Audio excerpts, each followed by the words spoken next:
India TV 9 news Maharashtra.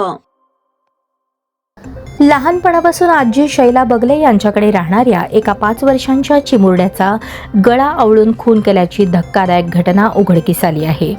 समर्थ यालप्पा कास्तर वय 5, मूळ राहणार हलसंगी, सध्या राहणार बर टाकळी असे मृत मुलाचे नाव आहे।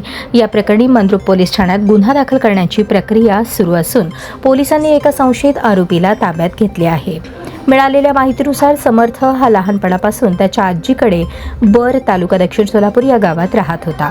शुक्रवारी दुपारी 1:30च्या सुमारास तो नेहमीप्रमाणे जवळच्या नातेवाईकांकडे खेळण्यासाठी गेला। मात्र दुपार झाली तरी तो घरी न आल्याने कुटुंबियांनी त्याचा शोध सुरू केला। दरम्यान तो नातेवाईकांच्या घराजवळच अत्यंत गंभीर आणि निपचित अवस्थेत पडलेला आढळून आला। समर्थला अशा अवस्थेत पाहून घाबरलेल्या नातेवाईकांनी त्याला तातडीने एका खासगी रुग्णालयात नेले। मात्र तेथील डॉक्टरांनी त्याला मृत घोषित केले।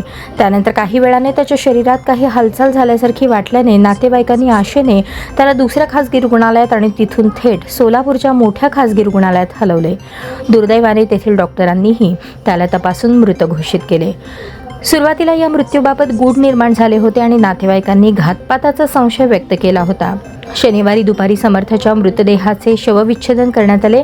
या अहवालात समर्थचा गळा आवळून खून करण्यात आल्याचे स्पष्ट झाले। या निष्पाप बालकाच्या हत्येची बातमी पसरताच परिसरात एकच खळबळ उडाली।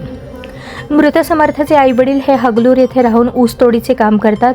त्यांना एकूण 3 मुले असून त्यातला मधला असलेला समर्थ हा आजीचा लाडका असल्याने लहानपणापासूनच टाकळी येथील बर वस्तीवर आजीसोबतच राहत होता। या क्रूर घटनेप्रकरणी मंद्रुप पोलीस ठाण्यात गुन्हा दाखल करण्याचे काम सुरू असून पोलीस सूत्रांनी दिलेल्या माहितीनुसार एका संशयित इसमाला ताब्यात घेण्यात आले आहे। या हत्येमागील नेमके कारण काय आणि हा गुन्हा कुणी केला याचा पुढील तपास मंद्रुप पोलीस करत आहेत।